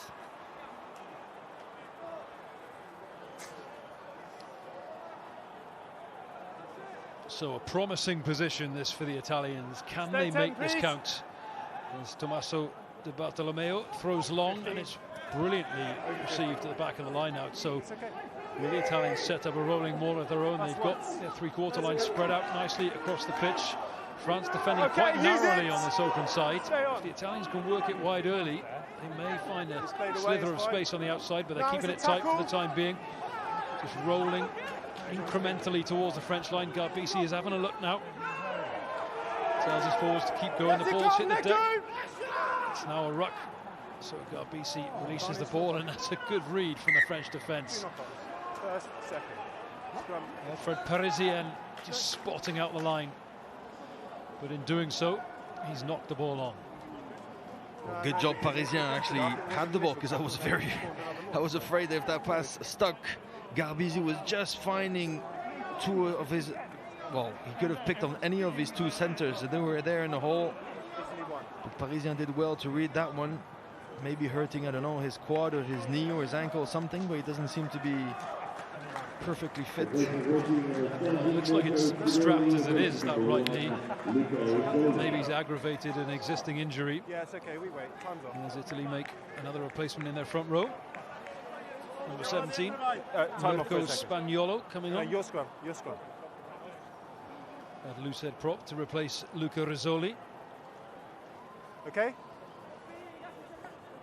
Okay, I mean, if we just try and analyze things as they go, there's 18 minutes to go. There's only 5 points difference, and Italy have got a beautiful possession 10 minutes away from the French line. This is seriously threatening for France. They haven't been able to put two phases together. They haven't been able to get out of their own half 2-3 opportunities consecutively. They're going to need a strong scrum. They're going to need a strong defense, and wow, they're going to need to get away from their line, because Italy are particularly threatening. Crouch! Yeah, this could be a critical point in the momentum of this game. Set, now wait. A perfect attacking platform for Italy. A scrum in the centre of the field. Advantage. And they've got the advantage, well, they've got the penalty. This could be interesting. It's a gimme, 3 points, but they're 5 points adrift. And you think, given the momentum, Ben, they'll go another scrum. No, he selected scrum. Yeah. The captain, he selected scrum. The captain selected scrum. The captain is clearly not Garbisi because he didn't want to. Again, Bordenave just not finding his right height, putting a knee on the floor, and then his left elbow is on the floor too. The replacement Italian tighthead is doing a hell of a job on him. Everything counts now. You need the leadership from Nolan Le Garec and all his mates. You need a strong effort. And let's show it in the scrum. So Balzil comes back out to the feet, does it? Yes, of Canoni. Both front rows are up now. I think we'll have a reset. No one's going forward, we're just going up. You saw Yemzi there finishing up in the air. The new rules now, irrespectively of which scrum is being dominant, as soon as a front row is up in the air, the scrum is incomplete, you got to go again. But that was better from Bordenave. I think he's been spotted. The ref is right there looking at only his competition against the replacement tighthead who's tying his shoelaces at the moment. Tell them if they want the reward, we've got to go forward through both sides. See down at pitch side level, Sebastien Bruno, one of the French assistant coaches, former French hooker as well, watching on with interest, probably wishing he was in the middle of that front row, Ben. Absolutely, he was a proper scrummager, I'm telling you. For anybody who knows rugby, when you're proper, that potentially you could go to, or when you're a hooker, sorry, that potentially you could prop from time to time. That means you're a serious scrummager. And just for the little story, it was funny to see that last week when playing against England, Andy Titterell was part of the coaching staff for England, so the former two Sail Shark hookers were there. We have to be clever, the hookers, don't we?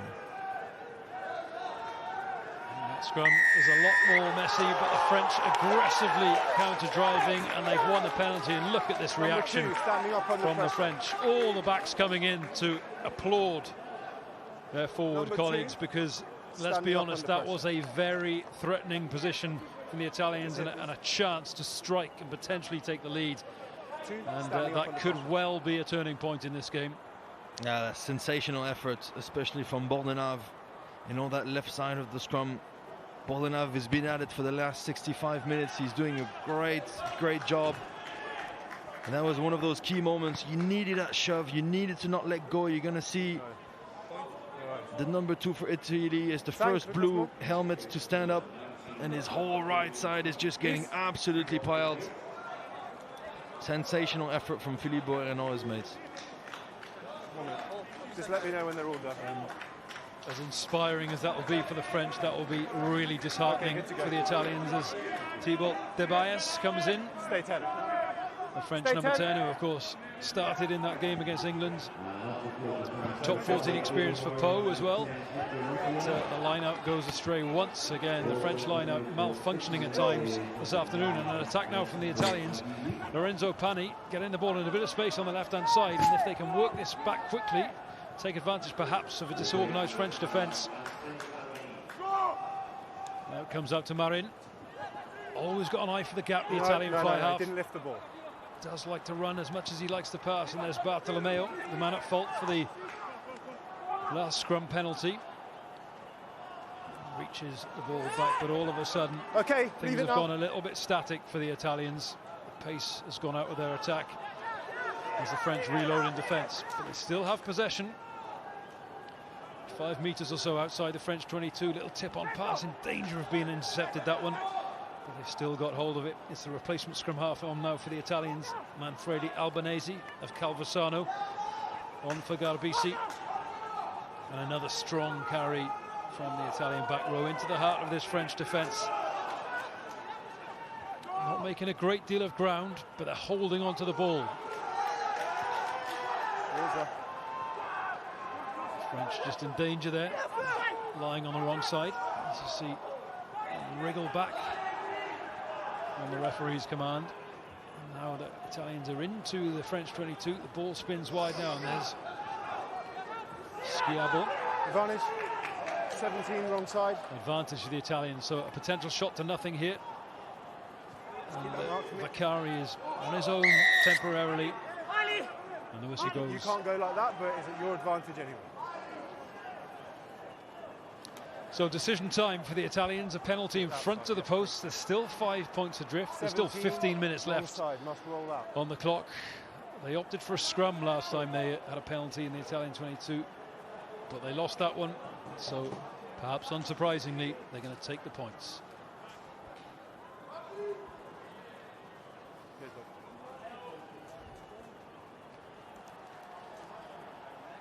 If they can potentially be only be 2 points behind, obviously offers a whole different spectrum of possibilities. You don't need to force a play. You can just get into the French half and just trying to milk a penalty towards the end. So I think that's the strategy that's decided now. But obviously it will suit France because France just want to get out of their half. Guys, they've been struggling after all that defensive sequence. Finally winning that scrum, going to touch, missing the line. I was just so disappointed. You need to pile success with success to consistently dominate the game and control it, and that's unfortunately what the French have been incapable of in the second half. Albanese, and that one goes wide as well. The replacement scrum half not finding his radar, and that is disappointing for the Italians. That's 2 penalties inside, that one just outside the French 22, and they've got nothing from either. That will be really dispiriting. Stay behind, stay behind. Thibaut Debayes with a dropout 22.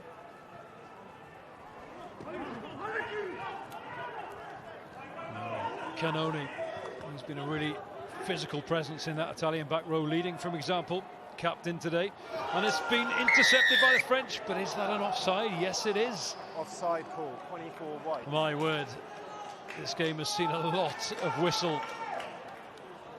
That is a big call, and if I heard it correctly, it wasn't even Baudon who got pinged. It was Thibaut Debayes, number 24, so it's not even the guy who went for the interception. How disappointing, because that was a sensational read, which, to be honest, 5 points now would have been a breath of fresh air. Yeah, Thibaut Debayes just clearly not making the effort of coming back. Such a shame, because Baudon was there, and if the ball had gone to Nelson Epe, then it would have been game over. Well, the game needed that, didn't it? We needed something to break open. I mean, when's the last time France were in the Italian side? Inside the 5. It's become something of an impasse between 2 stubborn sides, and that's once. Both of them error-prone. And the Italians, as you say, enjoying huge periods of possession, but just not showing the cutting edge. Use it to take advantage. So back in the French 22.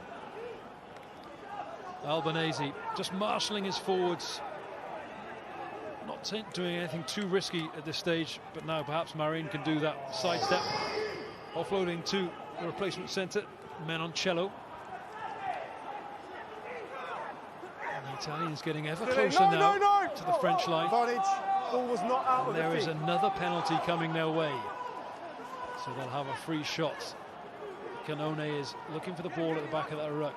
He'll to stick his head down, perhaps. No, offloads to his prop.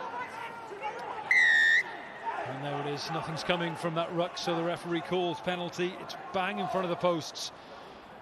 Well, last time they went for a scrum, but this time Albanese says, I can't miss from there.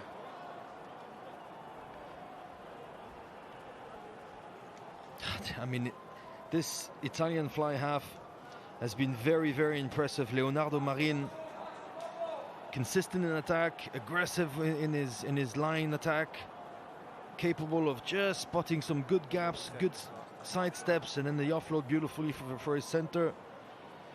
Filippo Drago right in the gap, causing all sorts of mayhem in the French defense, who I think have been stuck in their own half for the last 20 minutes at least. Conceding only 3 points now, but that is actually an incredibly good outcome for France, to be honest. We mentioned suffocating Italian defense. Well, it's been suffocating Italian attack in that second half. France will be disappointing to concede 3 points, yes, but they will be so happy to finally get out of there. Yeah, absolutely. A rare foray into the Italian half now. Thibaut Debayes. The French just nursing a 2-point cushion here, and they will be nervous. There goes Canone. much like Use it. Jack Clement in the England-Scotland game, tireless workhorse at number 8. Doing a lot of the hard yards, Use it. kick-off receipts, and just those barreling runs into the French defence, taking hit after hit, getting his team on the front foot. And a bit of a wayward kick, but it takes play back up to the 10-metre line. The Italians need some field position now. They are a penalty away from stealing the lead in this game. Stay 10. So Victor Montgaillard, the reserve hooker from Perpignan. Another cleanly taken line-out ball from the French. No, first man sack is Thomas fine. Ployer. Stay on, stay on. Legaric looks up, assesses his options, and Parisien just stutters and drives into the Italian midfield. And the Italian defence just fanning out across the field now. Just committing one to each ruck, determined not to let this French attack extend beyond the 10-metre line. And the Italian defence, as discussed, has been suffocating all afternoon, fanning across that pitch and advancing quickly on the French. Now off the foot. And that could bounce favourably for the Italian right winger, Vaccari. Offside lines. And Albanese sees a bit of space and kicks beautifully into the French 22. Still live, still live. And that trickles into touch. It will be a French throw into the lineup, but the Italians will look to put pressure on this ball. And we're back where we didn't want to be on the French side. Just admitting defeat with Nolan Legaric having to force to kick that ball away, that possession. And again, another Aryan battle lost by France, won by Italy. The smartness to spot that the back cover isn't as perfect as it should be. Perfect bounce. And now Victor Montgaillard is inside his own 22 to throw in the line out for another very, very under pressure throw. 2 points game, 6 minutes to go. France just conceding too much possession, too much territory. And with Italy so easily going back into the French half, adding pressure after pressure. France need to get the small and easiest things absolutely spotless right, or spot on right, because they're clearly under pressure. The line for you, please. Thomas Ployer was the target for the last one. Thank you. You'd imagine he'll be the target for this Numbers one. 5. 6'8", Time on. jumping in the middle of the line-out. Stay 10, please. Maul! Instead, it goes to Roman That's the Marcadi. first man sack. Got no problem with that. The Montpellier Still look there. forward. Stay on inside. Secures Stay possession back. on the 22-metre line. The French will be desperate to clear their lines now because Italy have got their tails up, and as the game slips into the final minutes, they are the team with the initiative and with the momentum, and they are just 2 points adrift.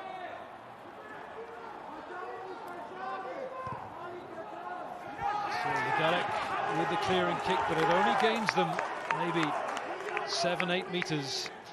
And now, crucially, the Italians will have the throw into this lineup. 5 minutes to go, 5.5 minutes to go.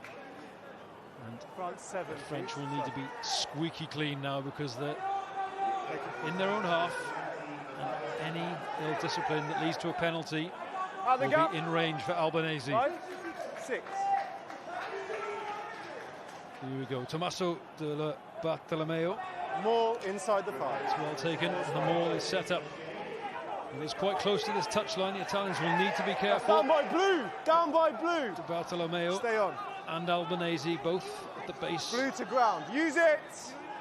And they've been told to use it. Oh, and it is fumbled by the replacement tight head, Nicolai. Guys, no. And the French We're coming back to the advantage. clear their lines, but we are coming guys, back that's my mistake. to the That's clearly no advantage. advantage. Scrum, France. The extreme difficulty to clear their line or to win 15 meters to get out of their own zone. I mean, the Italians are just putting so much pressure. Hallelujah! A handling mistake gives France the opportunity to get that turnover and to clear their line. And even that outside the 22, straight to touch, go back. Good job, the referee has spotted that little knock on, so we're back to a French scrum. But I mean, there's an excruciating The blue guy, the excruciating. first guy that had. Yeah, he That's just the last, went straight my last to ground. attempt. Yeah, good job. Amount of pressure on the French side, with buildup having to leave the field with probably a shoulder injury.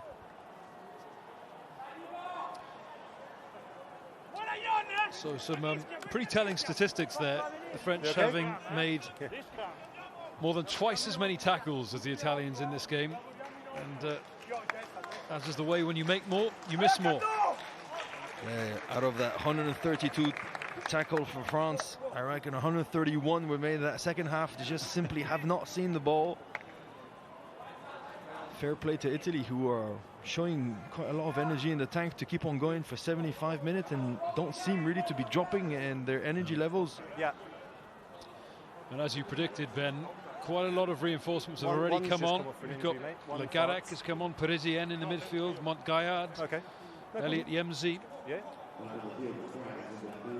But it hasn't done much in terms of shifting the momentum. If anything, it's stalled things, and the game's become a lot more stop-start.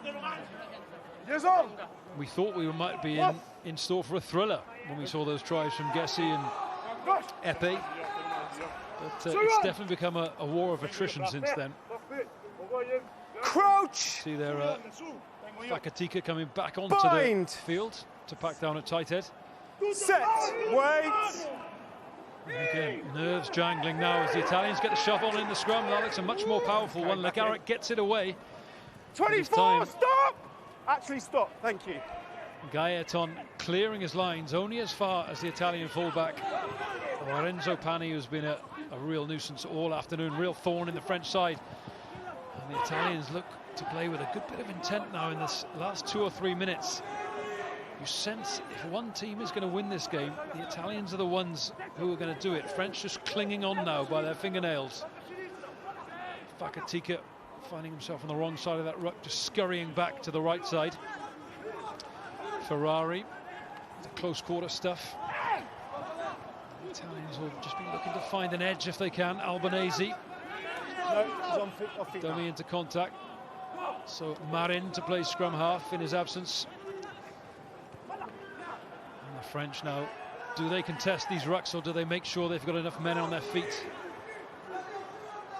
Always a delicate balance to strike. Marin out to Pani. But for now, the French defence is holding firm. Nice. Fakatika has to be careful there. Creeping offside, and the penalty has been awarded. Silly error, silly error from Fakatika, just back onto the field.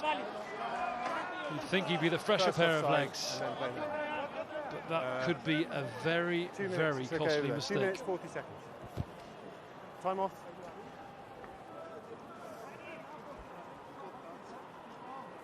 I'll find out what they're doing. Time is off. I will tell. I mean, that penalty did not come just from one-off mistake after one phase of play. It's also France not being able to get out of their own half. And then Italy just building so much pressure. They go through the phases. They don't do anything crazy, but they do it with a lot of tempo, a lot of grit, a lot of determination, a lot of their capacity to actually hold on to the ball is quite spectacular.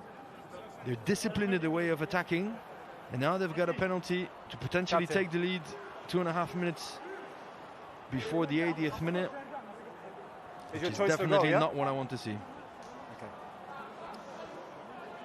Okay, So Albanese is signalled towards the posts. It is on the 10-metre line and 15 metres in from the right-hand touchline. And the wind that was gusting about earlier appears to have died down a little bit. A relatively straightforward kick, but that's easy for us to say up in the commentary box when this could be the kick that decides the outcome of this game. Can you get back, please? Make sure you're 10. Bit more, bit more. Thank you.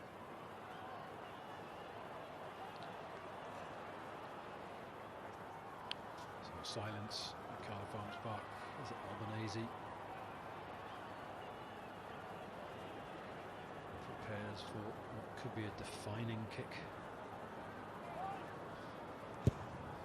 Strokes it well, looks good, but drifts just to the right-hand side of the uprights, and that could be the game. A huge sigh of relief from the French as they look at the clock and discover they've got a minute and a half to defend this 2-point lead.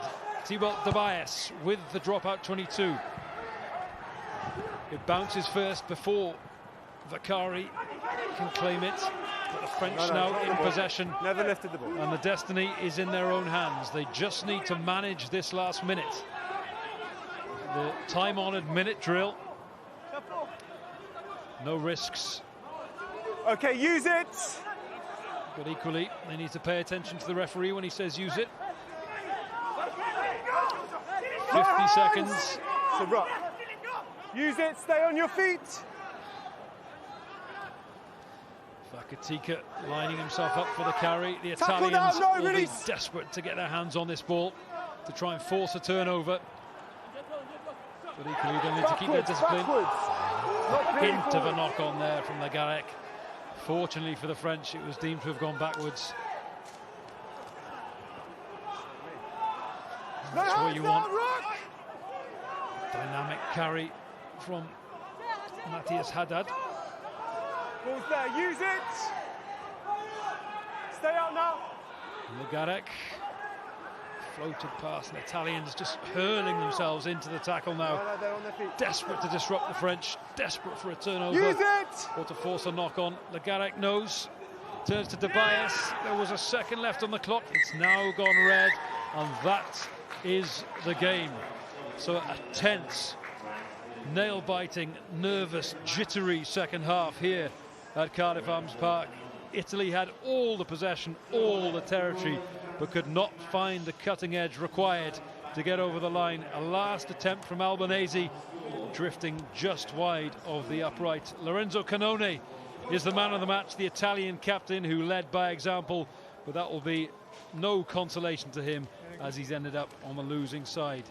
Desperately disappointing for the Italians, relief for the French. They've recovered from defeat to the English, and they have won this one by the skin of their teeth. Final score here in Cardiff: Italy 11, France 13.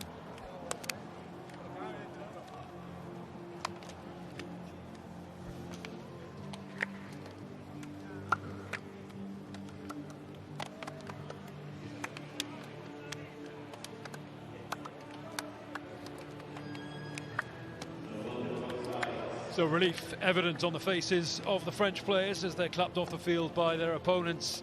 And he's of course been objective and unbiased today, but my co-commentator Ben Kaiser is a Frenchman, and I imagine a bit of relief for yourself as well, Ben. Huge relief. You mentioned Lorenzo Cannone and all his team. My word, did they play with a lot of heart, a lot of passion. They properly went at it from minute 1 to minute 80. And to be honest, I don't think they would have stolen that victory if they just sneaked the last penalty at the end, or potentially another try.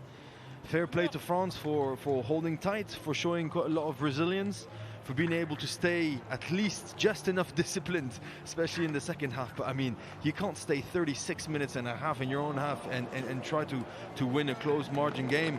I think Italy played with so much intent. They absolutely suffocated France in defense in the first half, suffocated France thanks to the attack in the second.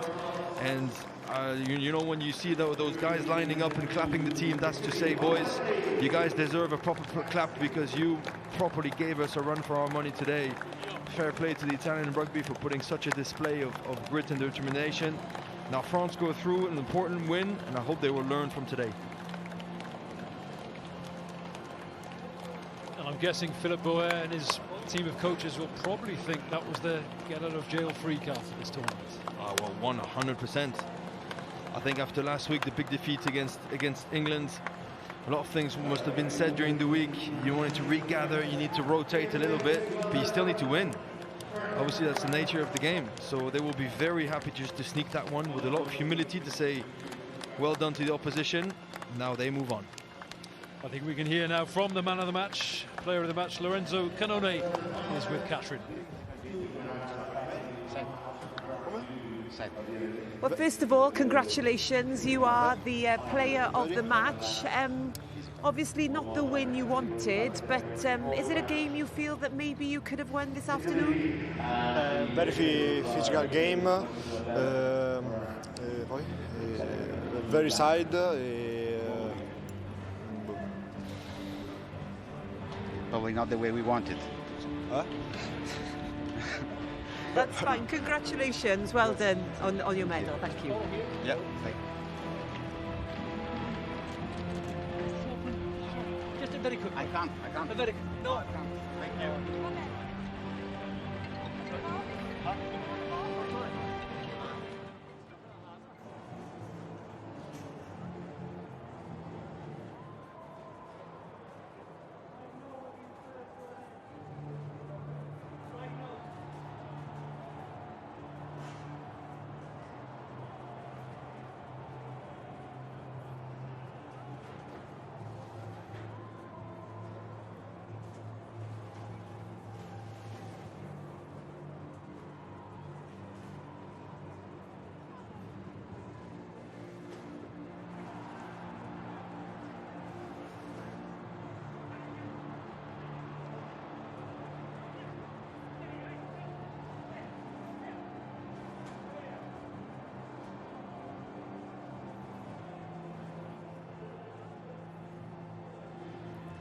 Congratulations on the win, but a real battle out there this afternoon. Yeah, it was a really tough game against a great team of Italia today.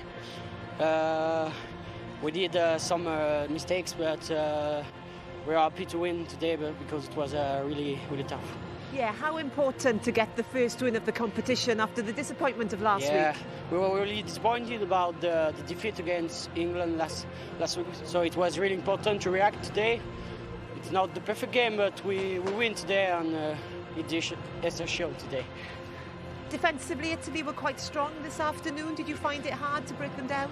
Yeah. It was really... We did a great defense. We haven't got a lot of balls to attack, so it was important to get a really good defense, but we're not... we did again too much force, and it was really close today.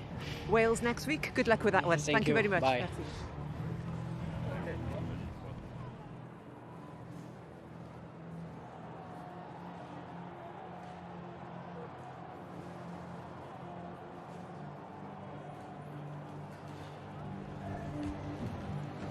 A real tight match. What did you make of those 80 minutes?